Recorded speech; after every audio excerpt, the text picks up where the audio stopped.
The film starts as Princess Irulan Carino, daughter of Emperor Shaddam IV, journals the recent account of the attack on House Atreides by the Harkonnens.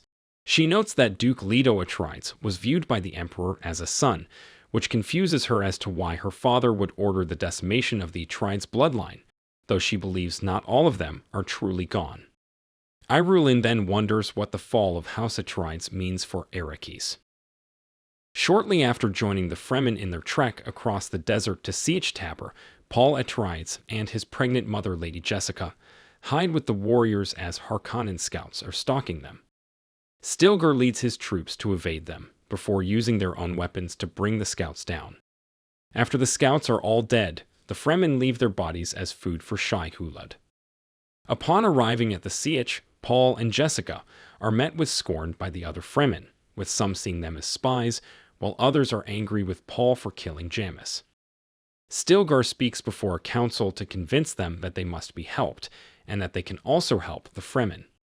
Stilgar privately speaks to Jessica, informing her that their Reverend mother is dying, and he requests that Jessica take her place. She joins other Bene Gesserit, along with the Reverend Mother Ramel, where Jessica is told to drink the water of life, which is a poisonous substance lethal to males. Jessica drinks it and begins convulsing, and the other Bene Gesserit start to grow fearful after realizing too late that Jessica is pregnant. After a little while, Jessica overcomes the poison and inherits the memories of her ancestors, while her daughter also starts to communicate with her. They speak to one another and discuss how they must begin to work in getting others in northern Arrakis to believe in the prophecy, beginning with who they perceive to be weak.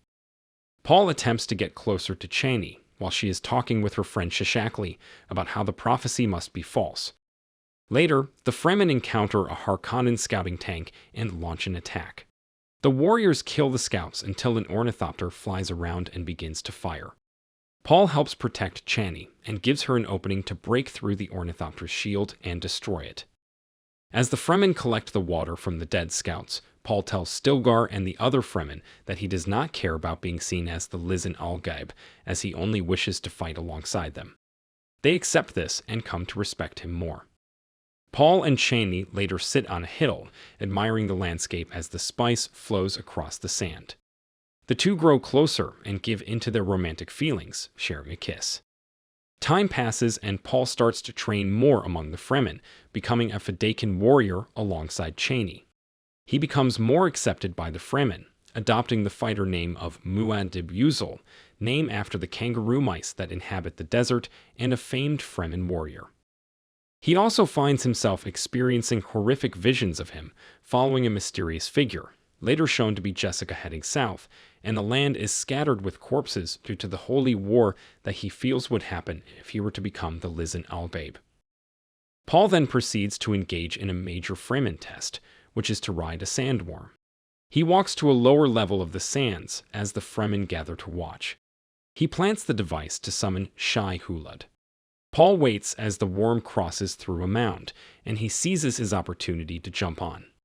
After a brief struggle, Paul manages to hook himself on and successfully ride the sandworm, earning roaring cheers from the Fremen. Jessica then sets off on a trek to southern Arrakis to spread word of the prophecy to the fundamentalists. While she wants Paul to join her, he feels that they are giving the people false hope, and that him joining her would lead to his visions coming true. On Gide Prime, Baron Vladimir Harkonnen has returned to his homeworld.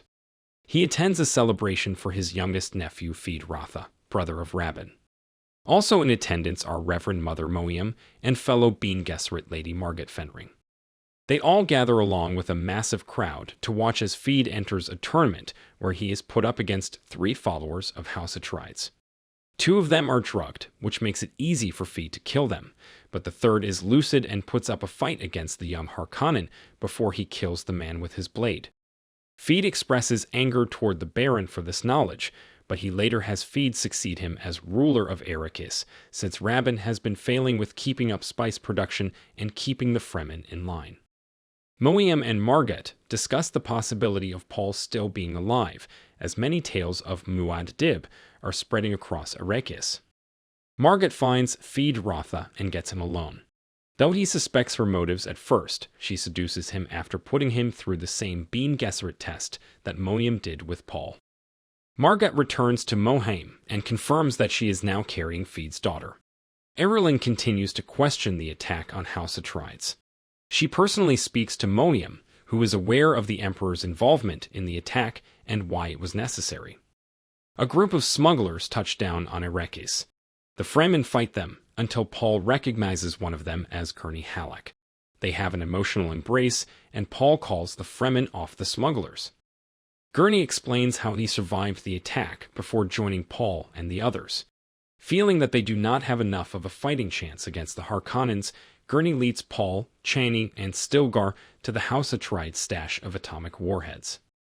Harkonnen troops led by Feyd-Rautha attack the Sietch Tabor, killing several Fremen and forcing the others to hide.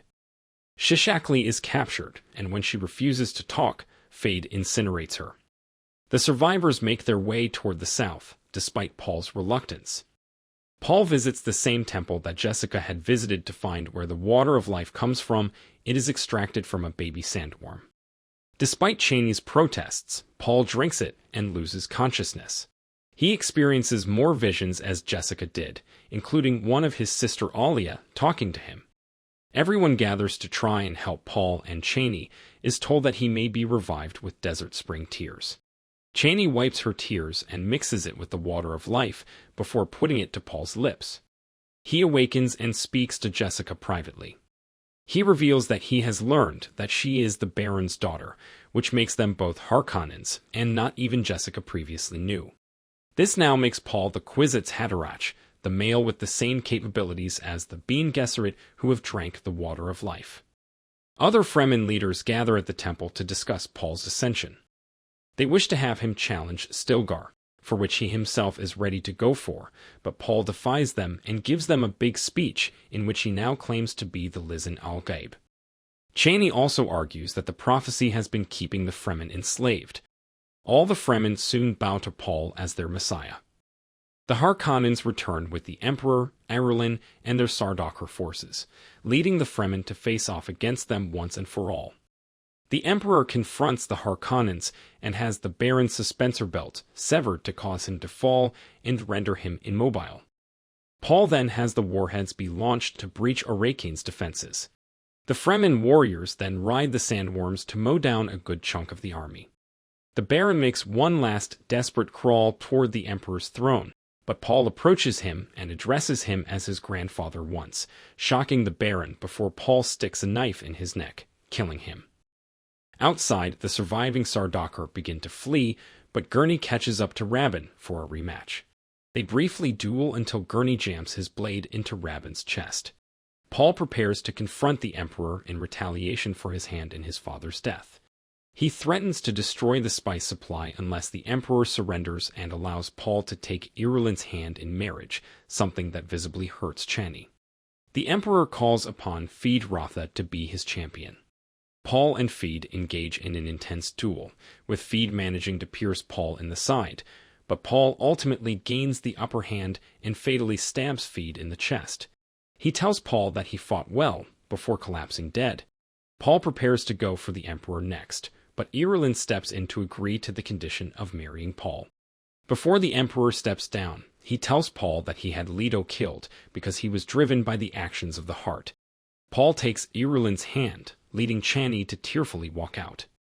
Paul is later informed that the other great houses have not all accepted his ascension. He then proceeds to have the Fremen army move forward to send them to paradise. Gurney, Stilgar, and many others agree and march forward. Jessica speaks to Alia one last time, stating that the Holy War has now begun. The film closes as Chani steps out into the sands to summon a sandworm for her to ride to parts unknown. If you enjoyed this video, don't be shy to hit the like button, and if you disliked it, hit the dislike button twice, just to be sure. It would be best if you watched the whole movie.